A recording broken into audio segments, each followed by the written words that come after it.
All right. Welcome, everybody, to the Friday Fix. Today is a very special edition. Typically, we have these Friday sessions for our Energy Advisor members, but today's session is a special edition where we've invited industry members, builders, renovators, those who have recently taken the Net Zero Builder Training course to join us because we want to talk about some net zero next steps. Now that you've had your training, what are some best practices out there? What are some lessons learned? How can we support you facilitating your first project if you haven't yet? Or if you're in the middle of a project or you've done one, but you want to know if that was the best way to do it. So what we've done is we've invited Luke Dolan and his team from Capital Home Energy to speak to us today. They are very active in the net zero world. They are a service organization. They have been doing net zero for since almost 10 years now when we started piloting the program in 2017. I'm very much excited to see what they have to share about their tips and tricks and lessons learned. We invite you to ask questions in the chat. I'll be here in the background facilitating any questions that you have. But what we'll do is we'll get through the content first, and we'll hold the questions for more of a discussion towards the end, where we welcome you to unmute, raise your hand, ask questions that way. I'll facilitate through the chat, but we'll get through the content first because it sounds like Luke has a lot that he wants to tell us. So with that, I'm going to hand it over to Luke and you can take it from here. Excellent. Thank you very much, Vanessa. And thanks again for having us on. This is great. Yeah, it's been since 2016, which is crazy. I just did I got the reminder because I was late on my net zero attestation, or as an EA, you have to sign that every year from the CHBA National. And yeah, just quickly going through it. And it was like, whoa, yeah, we did take that training pilot back in 2016. I think it was Tyler Hermanson that was teaching it. But yeah, I can't believe it's 10 years already. It's crazy. But anyways, yeah, welcome everybody. We're gonna sort of kind of have an informal discussion here about essentially about net zero success stories, and maybe even we'll add a few not so great success stories. But um, pretty excited to get this one out to everybody. So for those of you who don't know me, I know there's a lot of familiar faces and names I see, or a few anyways, and um, uh, with the participants here. So this is me. Company is Capital Home Energy. Um, I'm also considered a master energy advisor through our national trade association, Casey. For any of you newer EAs who I don't know, I'm hoping that you're all Casey members, of course. And if you're not, you could email me and I can get you sorted out because we'd love to have you on board as our association. So we are actually a net zero service organization as well as a Energuide rating service organization. However, we do the bulk of our new homes through CHBA BC. We have a great relationship with Vanessa and Claire and really like working with them. It's been a nice collaborative approach over the years. And today, alongside me, we've got Franklin. Franklin, you want to say hi? Good morning, everyone. So Franklin Franklin has submitted somewhere over 50 net zero files to date, but got about 4 years of Energuide experience under his belt, doing a lot of site visits, a lot of mid-construction testing, a lot of final testing, and is going to have some really good real-world experience that we're going to try and share with you today. So thanks for joining, Franklin. Franklin's in our Vancouver office. I'm on the island today. Okay, so as in the outline that Vanessa had for this event, here's the agenda. This is what we're going to talk about, how energy advisors and builders can best collaborate, practical approaches, keeping your files organized, lessons learned, tips for avoiding common pitfalls. How do you build strong relationships with your builder and have successful projects? And they all sort of interrelate and tie in with each other.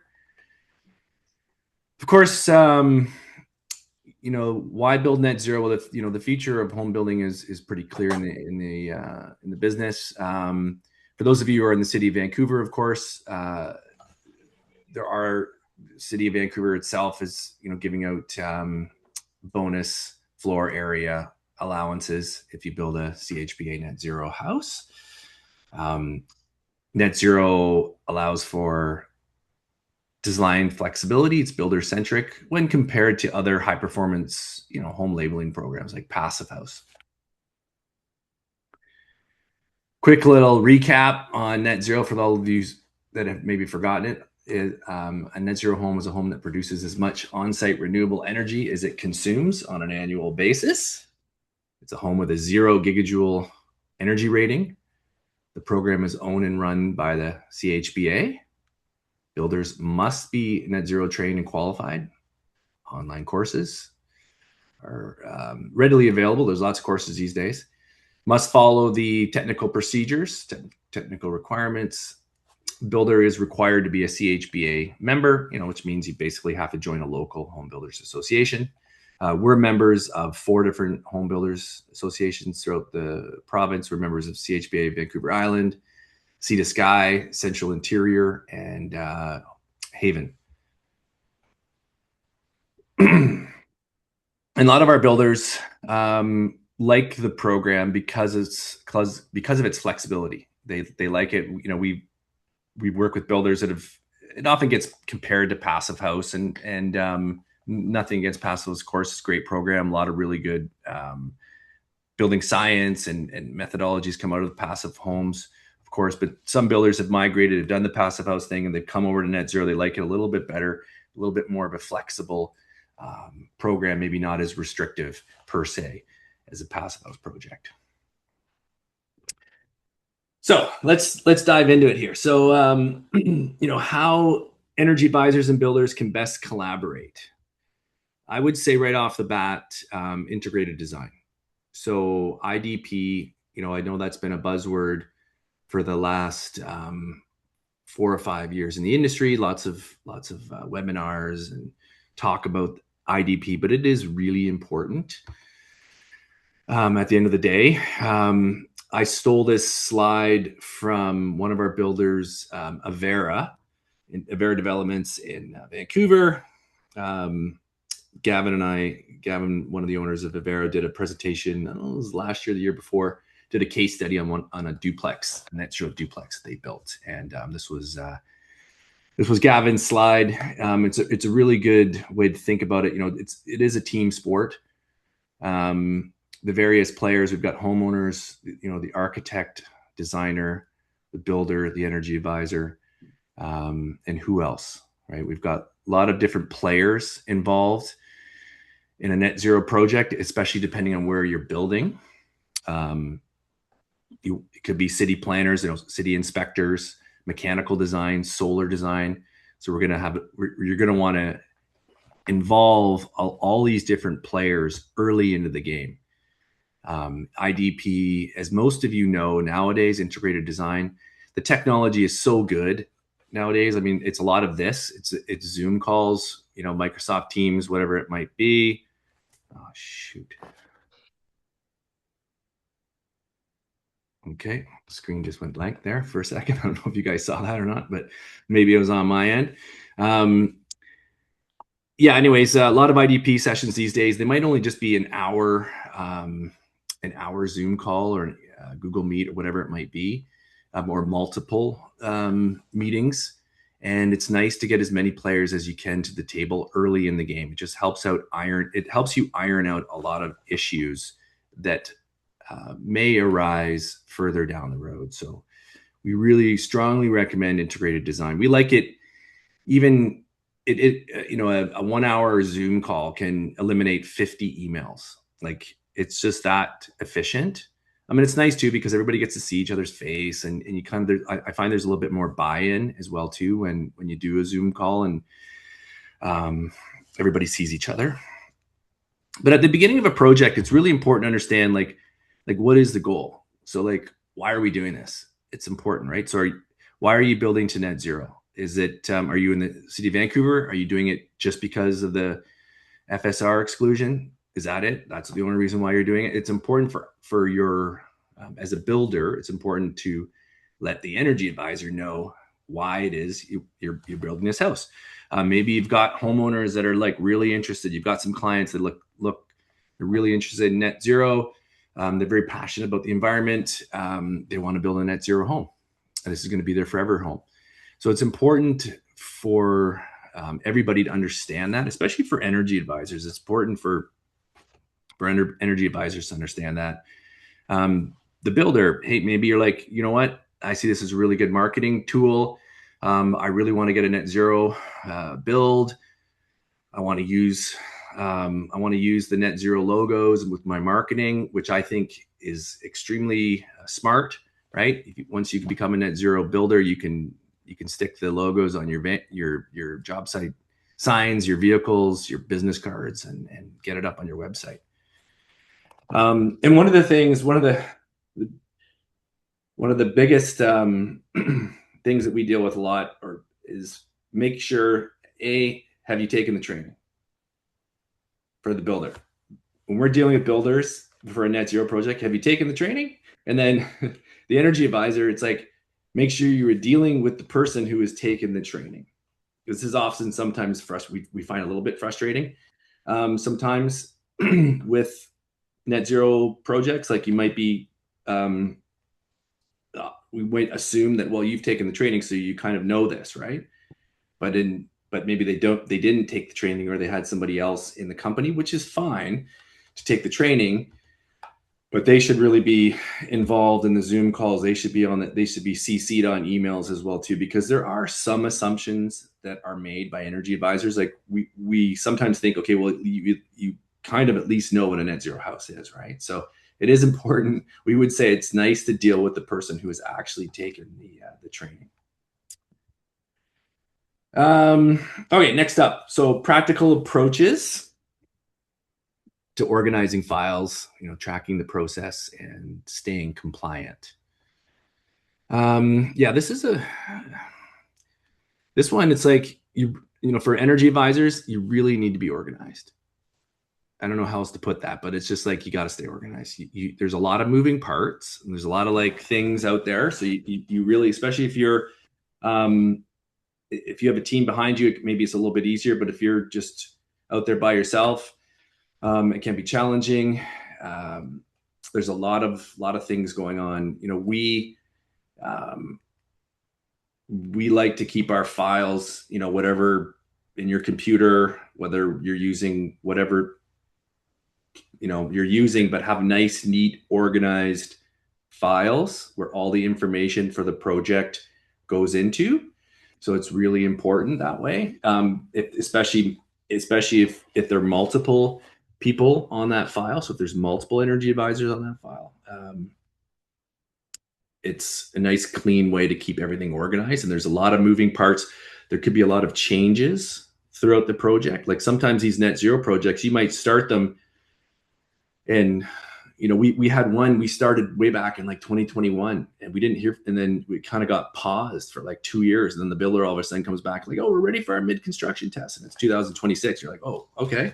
So it's really important to stay organized. Make sure you're working with the most up-to-date, we call the IFC set of plans issued for construction, set of permit drawings, because you might have done your initial modeling on an earlier set of plans that maybe got updated, and you might not have your hands on that new set of plans. So super important from an energy standpoint, from an energy advisor standpoint, to stay organized, even just on your computer with all of the files, all the mechanical info that's coming in, any solar design, everything gets up into that folder, and it's nice and neatly organized. Builder tips for sort of staying organized and tracking. Sorry, I think we might be stuck on a previous slide. It might just be me, but Can you see that? I'm seeing a previous slide only. Vanessa, you seeing the same problem? I'm seeing the wheel. Is Right. that not the correct Yeah. slide? Maybe stop sharing and reshare. Any technical difficulties, everybody? Hold on for a sec.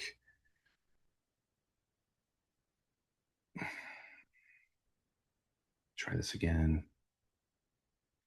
So you can see the wheel, There we go. That's the one. and then moving forward. Perfect. Okay, sorry, I was pointing to this slide a lot, but make sure you keep your files organized in your computer as energy advisors. We find that's one really good way of having a successful project is just having organized files, adding everything to the file, especially if there's multiple people that are working on that file in the company. Builder tips for organization. Familiarize yourself with the workbook early. So understand that project workbook because you all remember from your training, they have this Excel document. There's a project workbook that you are essentially going to be attesting to as a builder. So it's important to familiarize yourself with that project workbook. We've learned over the years that like we'll get that workbook out very early in the project. We'll also when we do a mid-construction test, I'll talk this coming up, but we also make sure that at that point we're reviewing the project workbook multiple times throughout the project. So there's no surprises at the very end of the project. That's super important. Engage in consistent communication. So you're a team. So making sure that you're using your energy advisor as a resource.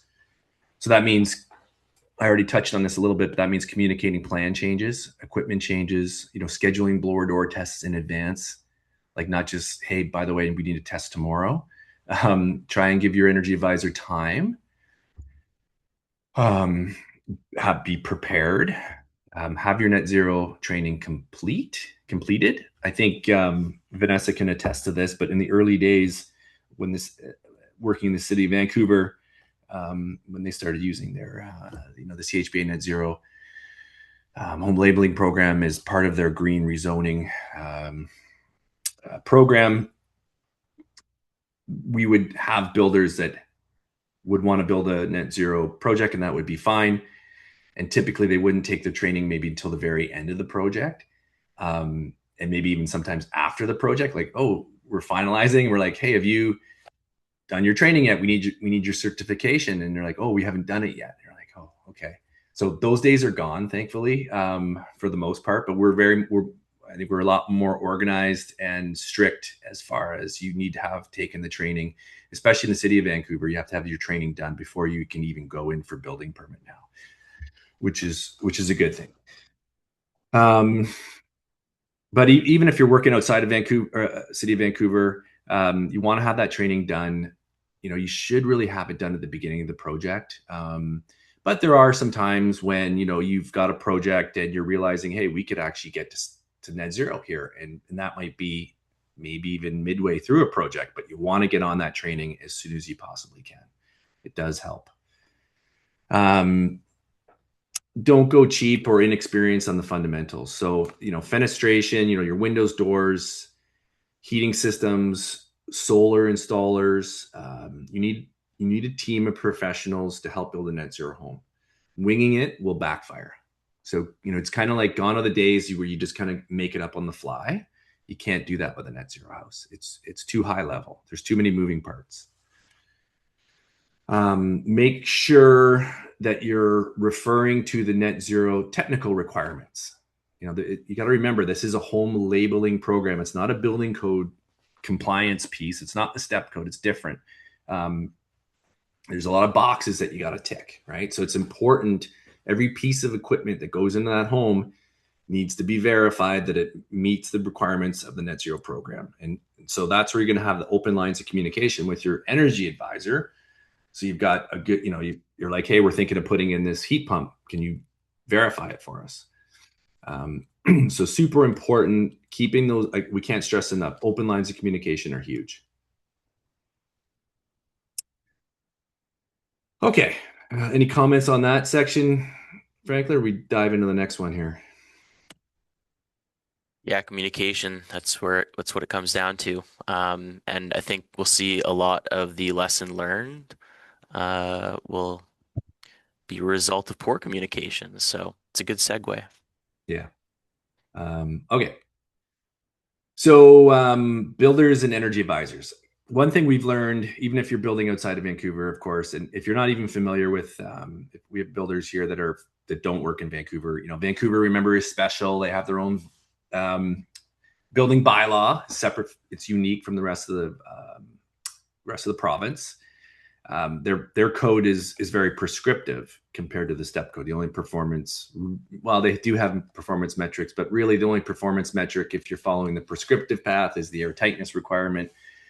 But if you were to follow like a Vancouver minimum code house, that's a good place to go as far as like how to figure out what your assemblies, your window U values are going to need to be for a net zero home. That's a good starting place. Like effective R22 walls should be plenty. USI 1.22 windows. Of course, you're going to need a 1.5 air exchanges for a single family detached. If you're doing a duplex, it's going to be 2 air exchanges. But that's a good place to start, is the Vancouver minimum code requirements when you're just starting to design the home. You want to get your solar design and panel info early to fine tune the design.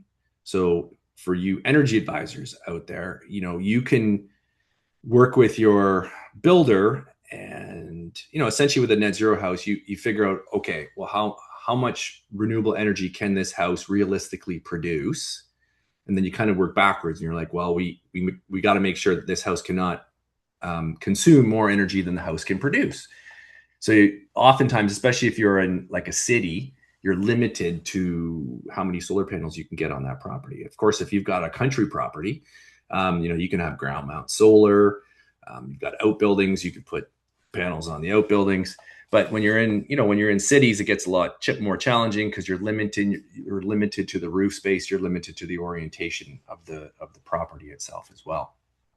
So it's really important early to get your solar provider on board, and they need to fine tune the design. So that's super important. So really important to get them on early. Make sure it's the correct address. So Franklin, you want to share a not so great success story about addresses? Sure. Yeah. So addresses are critical, not only for, our final paperwork. We want to have all the right unit numbers and everything, but it's very important for the solar design because they base the address, they base the design off of where you're located. So we had one project, it was on a diagonal grid in Vancouver, I guess, kind of along Kingsway, if you know the area, it goes diagonal. So very obviously facing northeast. The builder provided the address, solar contractor, they put the address into their software, and it shot out a south-facing address in Colorado, and they use that for the solar design. And that's obviously going to create some big issues. You've got the wrong orientation. You've got a 123 Street in Denver. That's completely different than what we've got going on in Vancouver. So little things like that can really put a big fork into the design. So yeah, And I make guess sure they maybe it got the didn't right get caught. address. No, it didn't get caught. No, It didn't get till the caught. So end. it was the exact same address, except it would have said Denver instead of Vancouver, but it was the That's it. same like street address. Hmm. Oftentimes, a lot of solar contractors are using like Google Earth or even satellite view sometimes, right, to get their numbers or even to look at the building, right? So they probably Googled it and weren't obviously paying attention.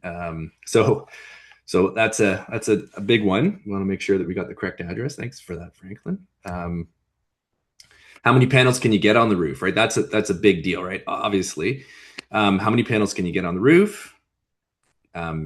I talked about this already. Can you use an outbuilding? Can you use a garage? Which you can. You can use an auxiliary dwelling unit, a laneway, a coach house to add more panels if you need to. But getting this specific info really matters. It really does matter. solar panels are specified per unit, not per building. So if you are, building a duplex, let's say, and you're wanting both sides of that duplex to get a net zero label, remember that's two separate EnerGuide ratings, two separate net zero ratings. So the panels are going to be dedicated to each house individually. Ensure your solar contractor is familiar with the net zero requirements. That's really important as well. And I would say all of the people on the team should be familiar with the net zero requirements. The designer, the architect, it'd be nice if they knew. They don't have to be experts, but they could generally have a good idea of the program. Windows and doors are extremely important. I'm not going to dive into the minutia of the requirements for windows and doors here, but make sure you're referring back to the technical procedures. And oftentimes, like, we'll have this like snip and we'll send it to a window provider, or we'll send it to a contractor saying, hey, we're shopping around for our windows. Do these work, right? And we'll get some random company you've never heard of, and we'll be like, well, you ask them if they meet any of these requirements. Ask them if they're Energy Star certified, or they've been tested in accordance with CAN CSA A440, the NFRC rated. So the manual, the technical procedures lays it out pretty clear cut here. So you can take a little snip, a little screenshot from this section in the technical procedures and send it to the window providers. And if they don't meet these requirements, then I wouldn't buy those windows.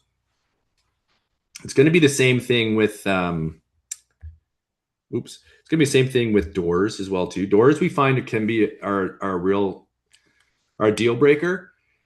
Doors have got some issues. Doors can have issues as far as what I mean there is the doors are pretty strict, the requirements for the doors in the net zero program.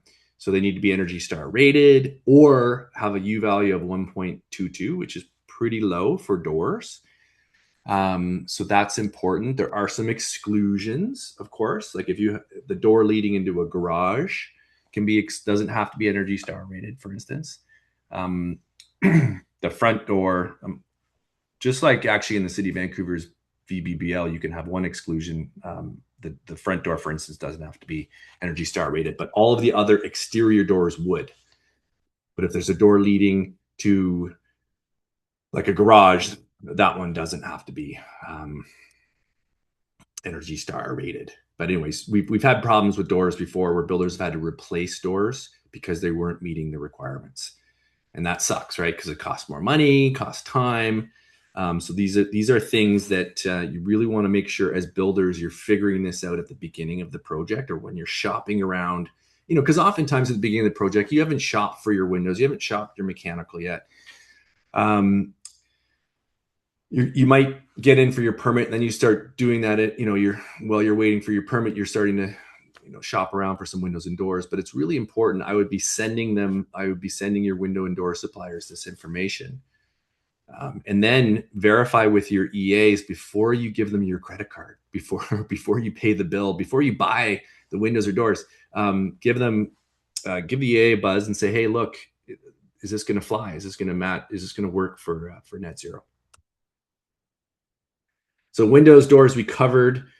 Things like, making sure sticking points, Energy Star, HVI rated and balanced, HRV. I think, balancing. Franklin, you got any comments when you come in to do a final evaluation? Do you see the balancing sticker on HRVs all the time, or is that something you have to? We're looking for balancing stickers. Some HRVs, they say in their manufacturing specs that they're auto balancing. Yeah. But yeah, we're really keeping an eye out for those stickers, and getting some sort of proof installer that has been balanced or it has the capability to be balanced, Yeah. So your heat pumps need to be matched. So AHRI numbers, we need AHRI numbers. So a match system. So it has to be a match system. So it needs to be a match system.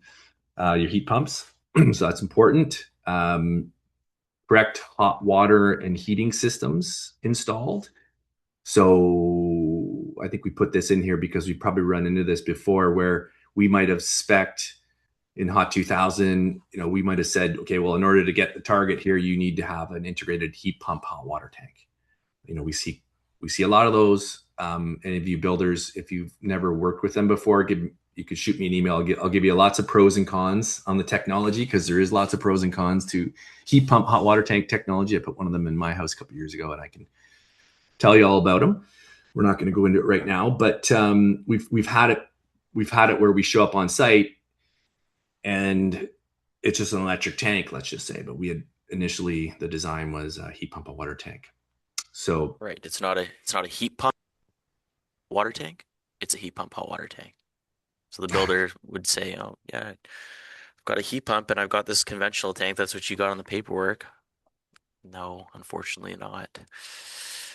yeah, two separate things, right? Your heat pump, air source heat pump, let's say for your heating system and air conditioning, is completely separate from your hot water system. Put this in here. Franklin, you put this in here, right? So drain water heat recovery. Yeah, they'll save you a gigajoule on the paperwork, which is be half a solar panel, but I'm really not seeing many drain water heat recovery systems. I guess we can put it out to the crowd and just ask why. As far as I understand, they're relatively affordable and simple to put in, and compared to other things that we'll spend money on site, it seems like a pretty solid one. So yeah, just something that popped into my head. I'm not sure why we're not them as often. Maybe it's just personal experience, but when you're really scrounging for those energy savings, I just think that it's a great option. Yeah, we see them if we're really tight on a project and we need to drop a gigajoule or two, and this can actually even save you more than a half a panel. It can even save you a panel, which in some projects is everything, right? So a drain water heat recovery. So if you don't know what they are, I would urge you to do some research. They're fairly low cost. I mean, you can buy them at Home Depot now for $700-800. Before 5 years ago, it was a special order from a plumbing distributor. Just one of these little tips that sometimes can be the thing that kind of gets you over the hump if you're trying to get to a net zero rating and you're struggling with it.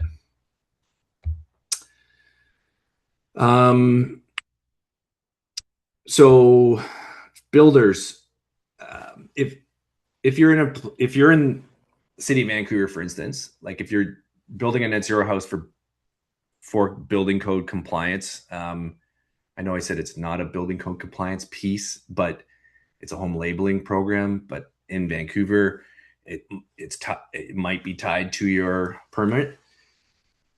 And if we get calls, hey, we need to do our final on this project. We got the inspection next week. Well, net zero home, you got to give yourself more time. It's not going to happen like that, right? It's not your typical. The EA can't just come in, do the final evaluation, pump out a report, and you're going for your final occupancy inspection the next day. That's not going to happen. There's a lot of moving parts, and there's a lot of things that you'll need, like a lot of pieces of paper. If you were organized throughout the project, you will have all those things, but there's a lot of things that you need to collect, just signatures. There's room by room calcs that hopefully were done at the very beginning, but if you had your contractor do them, then sometimes we're chasing down room by room heating, cooling, and load calcs from your contractors. HRV balancing, if it's not balanced, then you're going to have to get someone in to balance it. The solar ready checklist, if you're going for, if it's a net zero ready project, you have to get someone to fill that in. AHRI numbers for your air source heat pump. Sometimes that's a struggle, and potentially that's not a match system. So all of a sudden, The heating contractor might have put in a non-match system, and they're now having to replace the evaporator coil. That's typically what we see. So that can be a bit of a struggle. So there's a lot of things window package. Hopefully at mid construction, as an energy advisor, you are doing your due diligence and you're looking into the windows at mid construction. You should be. That's what we do. So there is no surprises at the very end. But this could be a thing that might hold you up at the final. Any other requested docs the EA needs for verification, all these need to be on the radar before the final site visit. Any comments to that, Franklin? Yeah, the mid test is a really great opportunity to put a nice big reminder, have a nice template going for your email reports, saying that we're looking for all these things. Yeah, just we don't want to have to collect all this stuff when you're in a rush to get final occupancy. It's not nice for anyone, and we do want to get you the paperwork as quick as possible. So, being organized for these items is key, and we'll definitely work together to make that the case. Yeah, and then Vanessa and Claire get can you please help us email, and then we drop off a bottle of wine or something. No, to get the reports out a little quicker. But yeah, you got to be organized because there's a lot of things going on before you can get that label. And then even once you do have all those ducks in a row, it still takes time. The file needs to get quality assured. So there is a bit of a process there. So don't just expect you're going to be getting occupancy the next day. It's just not going to, if you're in jurisdictions where, like the city of Vancouver, that's actually requiring it. But even if you've got homeowners that are, they're super excited, they want to get that net zero label, it's going to take a little bit of time after the final site visit. So read tabs 6, the net zero verification, and 7, indoor air quality.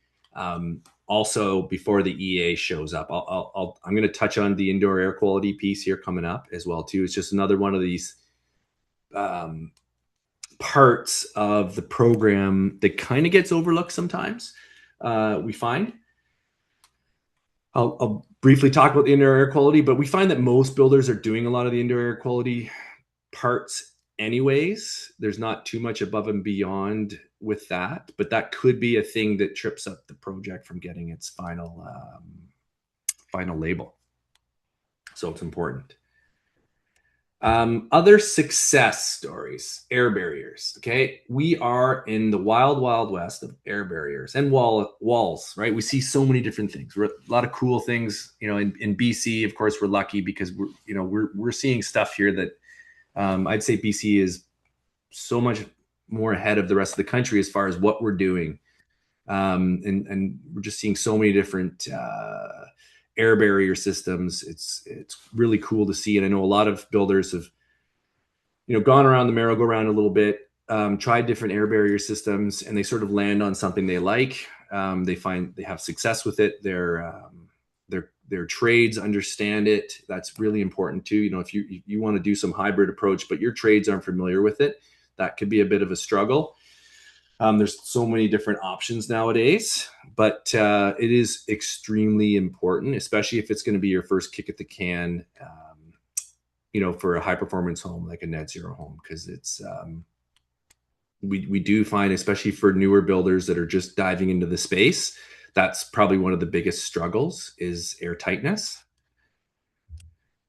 Remember, you are building a spaceship or you are building a submarine. It has to be 100%, the air barrier has to be 100% continuous. And it really goes back to the whole IDP thing, so integrated design. So you need to have a plan going into that project. You really do.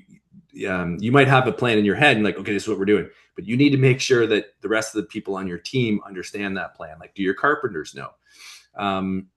Do your framers know? If you're doing an exterior air barrier, do your framers know? Are you going to be pre-stripping? Let's say you're using a membrane, you're using Tyvek. Do your framers understand that? So there's a lot of moving parts. There's sequencing.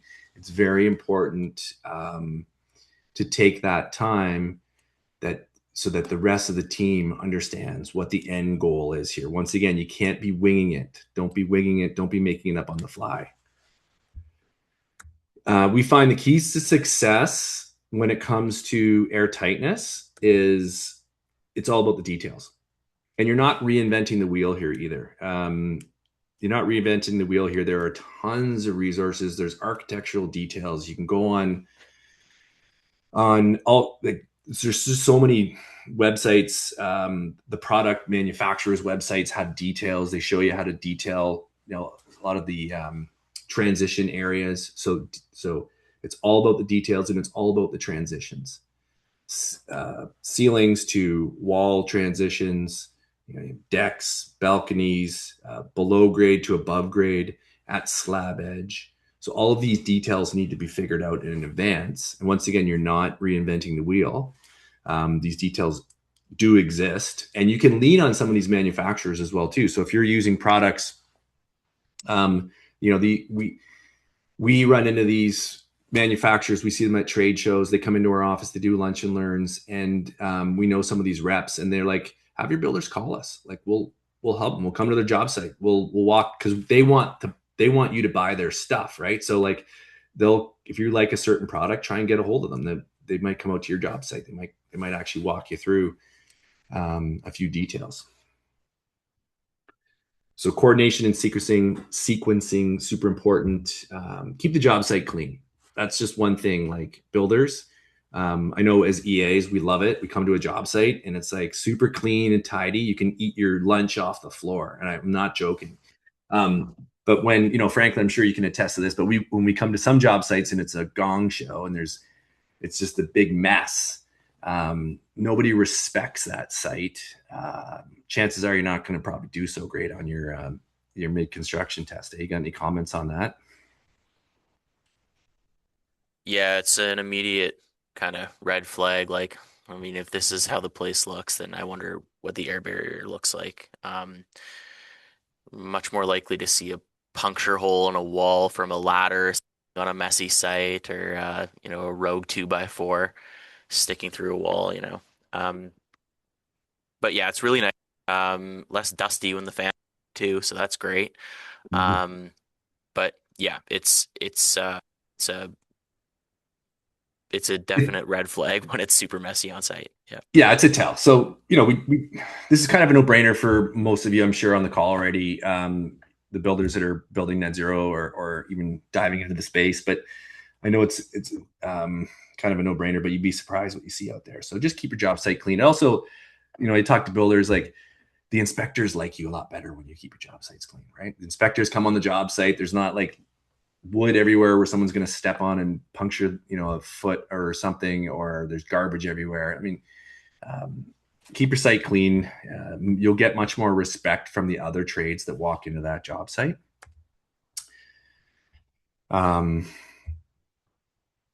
Some go as far as having like a dedicated air barrier czar, or somebody on site who is, I know the Passive House folks are super strict on this, and we have builders that are super strict on this, where they're like, if you poke a hole anywhere, you got to report it to a site super, a project manager.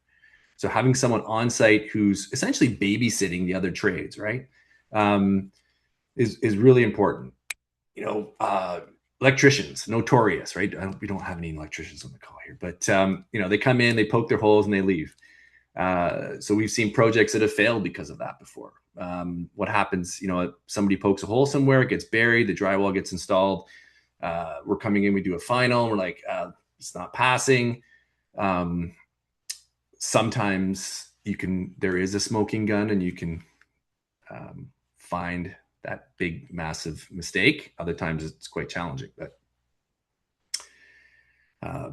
quality control on job sites huge. Big construction testing, of course, it's a requirement. You have to do it with the program. Most builders that we work with anyways wouldn't build a house without doing a mid-construction test. The things you find are amazing.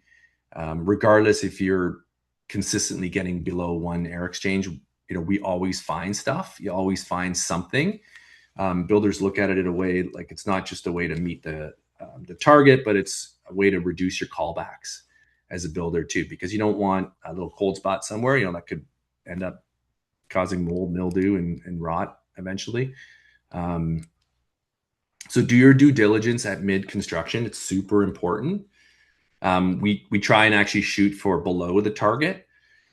If your target is 1.5 air exchanges, let's shoot for 1 air exchange at mid-construction, because we actually do find that the number will go up when you're getting into some really low numbers for air tightness, especially at mid-construction.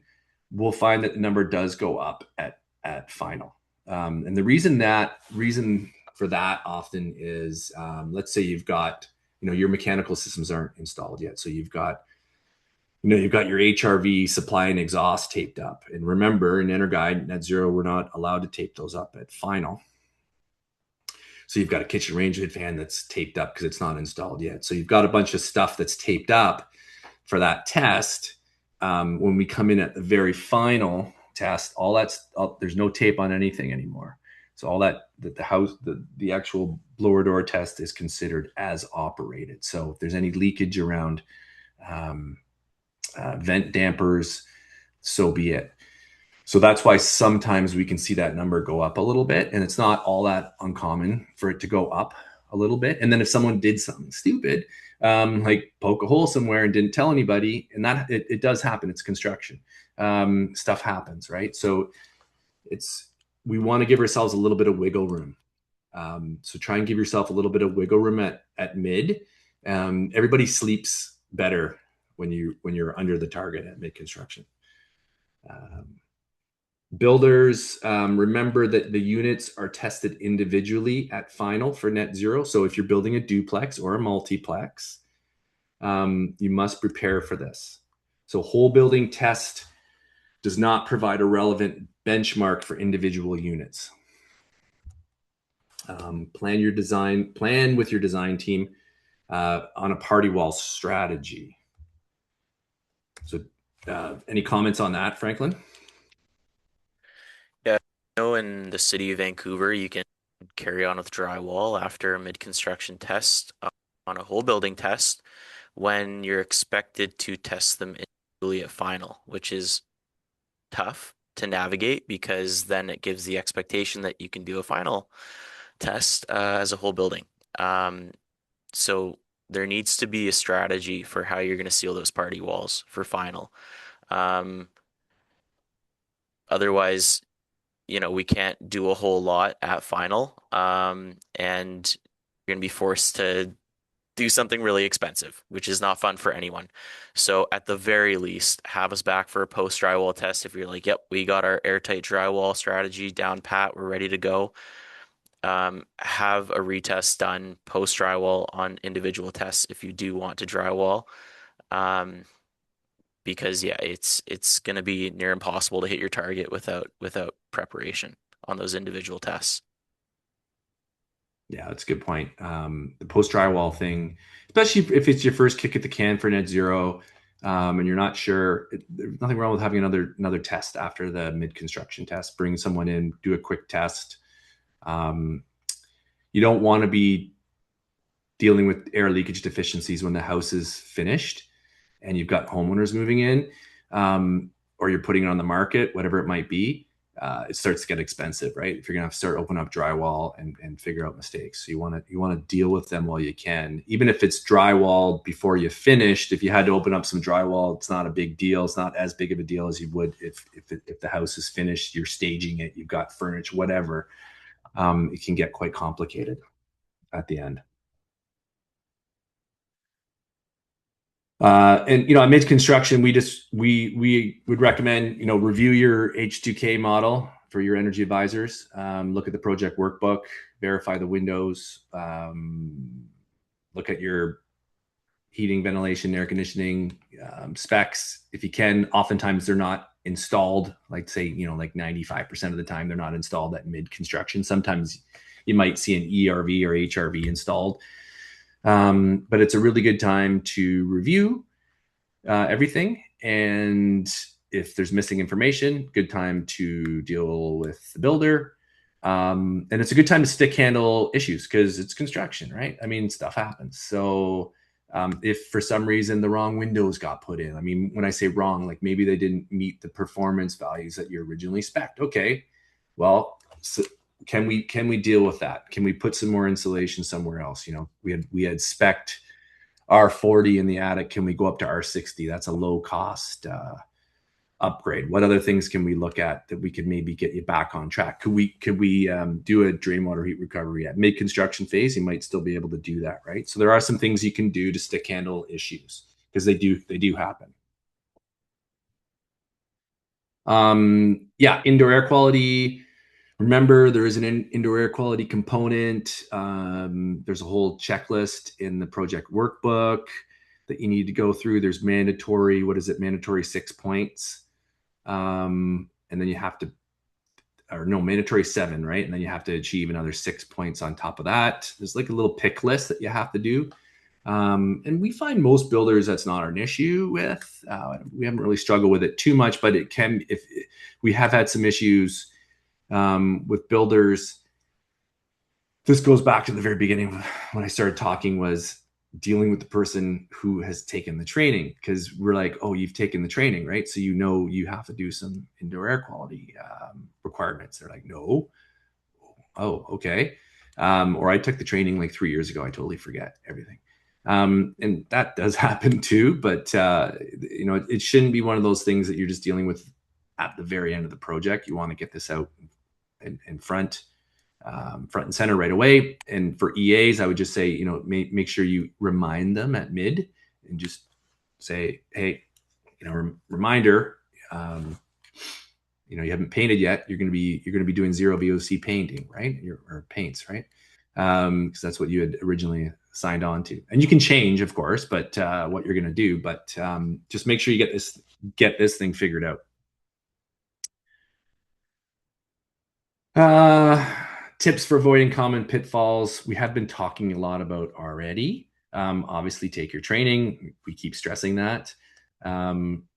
Make sure all the designers, architects, engineers, trades are familiar with the program. We've talked about that already.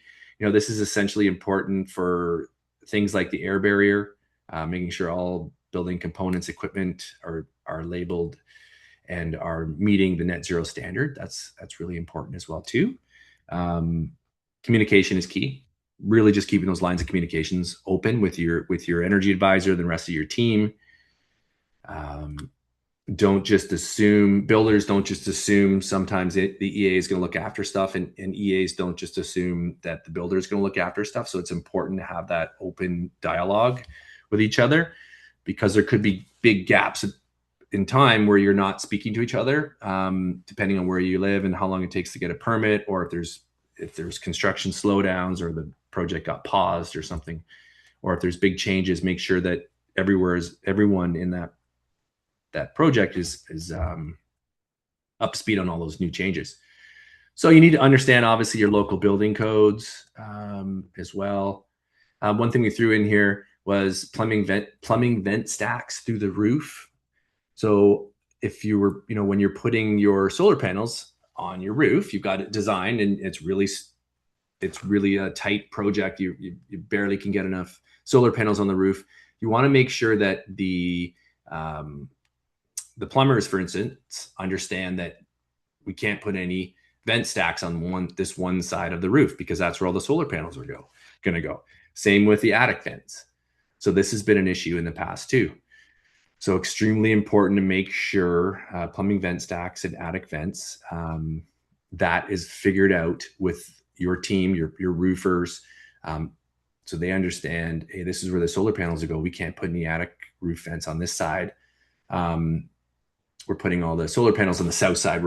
The vents need to go on the north side. What else we got here? So stay organized. Consistent reminders as EA, so you can remind your builders. Some builders are more organized than others, but you know, remember, I know you builders, like, you've got a million things on your mind, right? You've got clients, you've got the city to deal with, you've got all the other trades, you've got plumbing, electrical, mechanical. And then of course you got this piece, right? So you're busy, you got a million things on your mind. So it's nice when an EA can remind you about stuff, right? So when we've developed relationship with builders, you want to help them out a little bit, and also try and get in their mindset a little bit too. Builders are busy; they got a lot of things going on. Open lines of communications, and that sort of leads into this. Like, how do you build strong EA builder relationships? As builders, keep an eye out for net zero reno opportunities. We would say there's opportunities there, I think, in the future. Even in net zero ready works great too. Like if you have a project, let's say the builders want, or the homeowners aren't, they want to build a super high performance home. They don't really care so much about the label, but you as a builder, you're like, I really want to get a label here. Maybe we could do net zero ready. Net zero ready. You can get that label that you might be looking for as a builder. Good opportunity to showcase your business. Other little things like sending the EA the mechanical systems and the window package before you purchase it, so they can verify everything.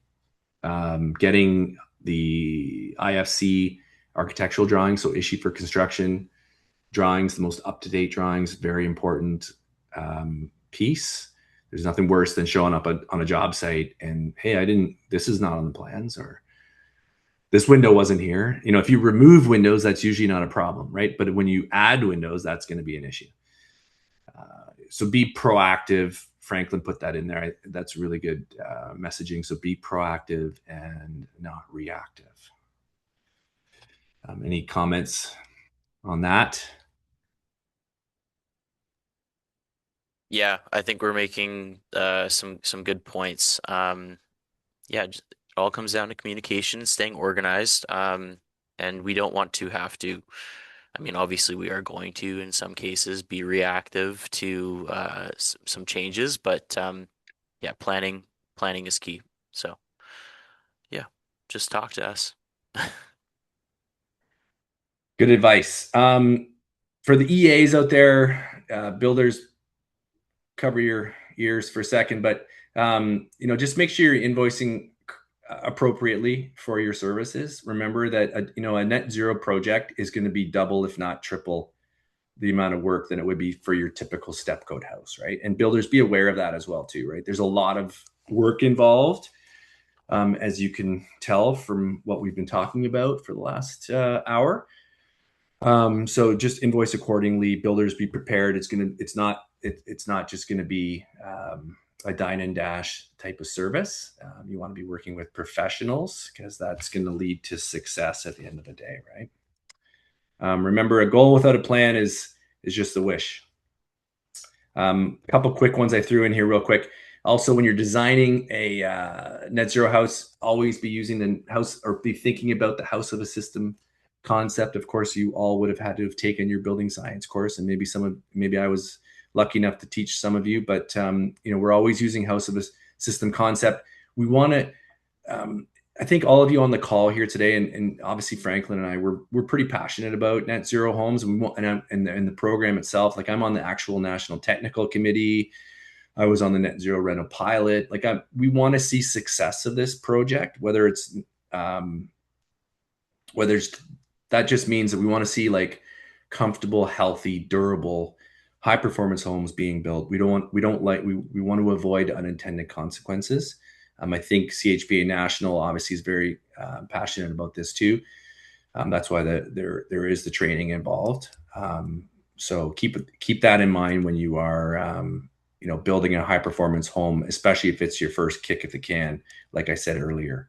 In the words of good old Dr. Joseph Stiebrook, the godfather of building science, if we keep doing the wrong thing right, it's still wrong, right? For those of you who don't know Joe Stiebrook, he's a building science guru, Canadian guy, lives in the States, hilarious, super offside though. So if you get offended or easily, don't watch him. He's certainly not politically correct. But as he says, he's a legend, so he doesn't have to be politically correct. But anyway, super funny guy. Yeah, I think that's about it. So Vanessa, I think should we open it up to questions and have a little open chat here? Absolutely. Yes, feel free to put any questions in chat if you're in a busy, loud space, or feel free to unmute and ask any questions. I'm curious if there's anybody in the middle of a net zero build right now or looking for the right client. Curious where you are in your journey to net zero. What brought you here today? Hopefully, this was a good grouping of tips and tricks and energy advisors. I know we were all shaking our heads when changes on site and mystery windows that weren't there before. Um, we see them drawn in when we do QA and things like that too. So that's definitely something that happens often. Very interesting about the Denver address as well. I was I'm curious where in the project that was discovered. Was it when they were installing the panels and there weren't enough, or what happened there? It was a little too late. Yeah. Yeah. Yeah. It was at final and yeah, they just didn't install enough panels in general. It wasn't like slightly off, it was way off. So the Denver address was actually one of the lowest of concerns on that project. So yeah, can imagine how tough that was. Yeah, that was a. I go, well, I've seen it all, and I'm like, oh no, wait a sec, I haven't seen it all. Yeah, you can't say that. Yeah, That I was the know. same one where they went, oh yeah, we've got a heat pump and a water heater. So we got a heat pump, hot water heater. No, unfortunately not. All right. Yeah, There is a question in here through chat. To confirm, guarded testing is not allowed for net zero or net zero ready builds for duplexes and row homes. Is that correct? that's correct. The program basically refers back to EnerGuide. So you have to follow EnerGuide procedures. I know there, in step code there is some allowances there, but it does follow CGSB as operated standards for testing. Is that something, have you guys ever run into it where maybe like budgetary, you want to have a full net zero project and then budget kind of gets hammered throughout the project. So you end up just, dialing it back to maybe making it net zero ready. Like in that solar example where they mapped it out wrong, could that project still pass as a net zero ready project? That project, no, because it was in the city of Vancouver, because they actually needed the label in order to get the bonus density. But yeah, no, but Brett, that does happen sometimes. Yeah, where builders will come back to us and say, you know what, the homeowners don't, the budget's tight. I don't think we're going to do we're not going to go for full net zero.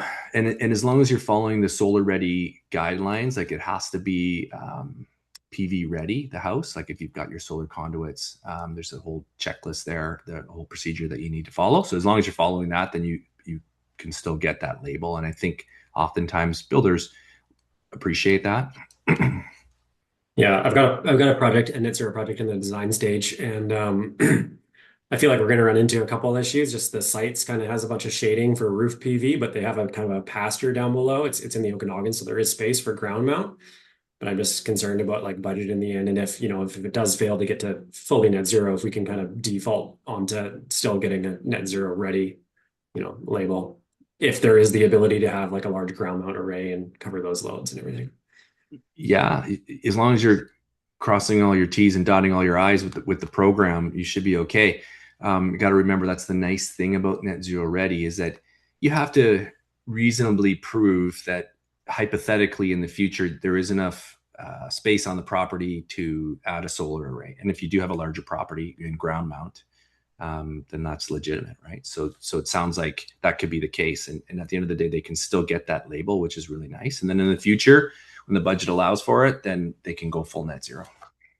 Yeah. And then one more follow-up question to that. I know the builder that is awarded this job hasn't gone through all the training yet because he's an experienced builder, but he's recently started his own company. So you have to be, I believe he was saying that you have to be a CHBA member on your own, be a year before you can actually start taking some of the training.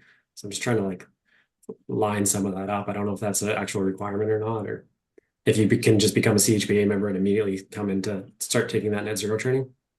You can take the training with or without membership, but the membership needs to be in place by the time home labeling happens.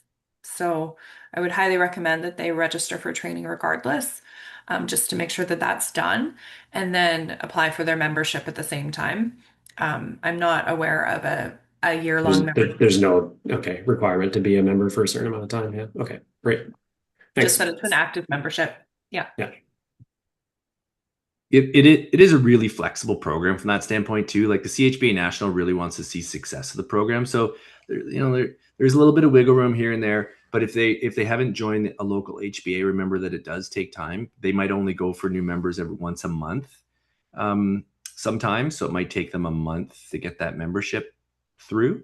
So if you're in a rush or a panic, so that's why you don't want to be doing it at the end of the project, just especially if you're just in a rush or a panic to get it going. But they can take the training halfway through a project, but we strongly recommend doing it at the beginning. But if that's just not the case, then it's just not the case. But just urge them to get it done as soon as possible. Yeah. Thanks. There's a question here in chat. Do you have a preferred assembly for party walls to reduce air leakage between units?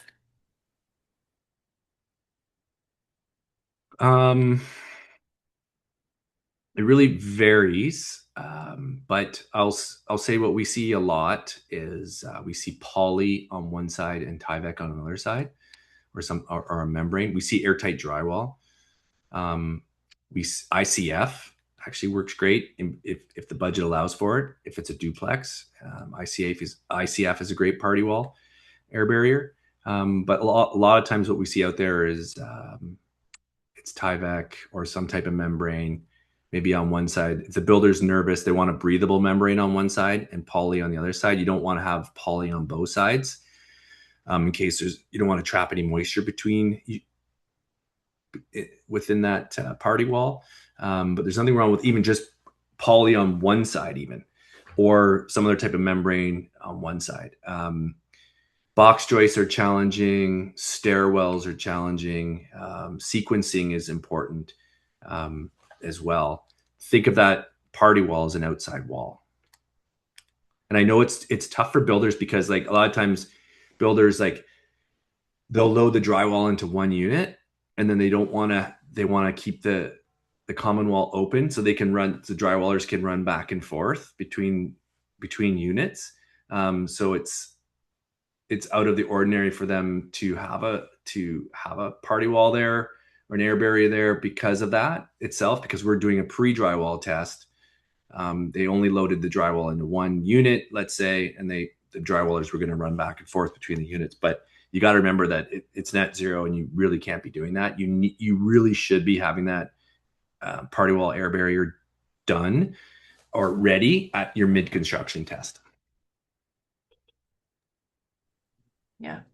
There's another one here. What's the best way to seal the air barrier at the bottom plate? Well, lots of different options. Depends on what your above grade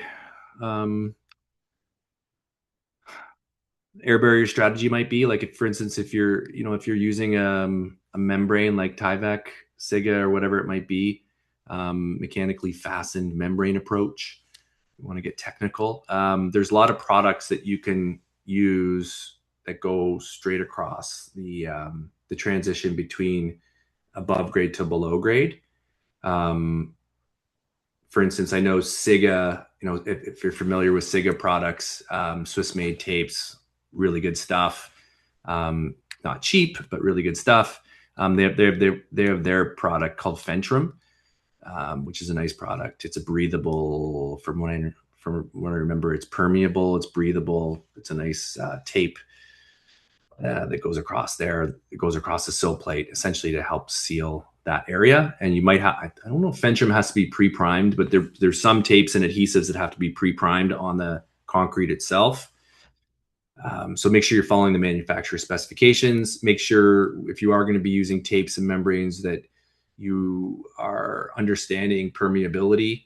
of those tapes as well. If you're not sure, I would definitely seek professional envelope advice from an envelope consultant, a registered envelope consultant. But there is a lot of different options there.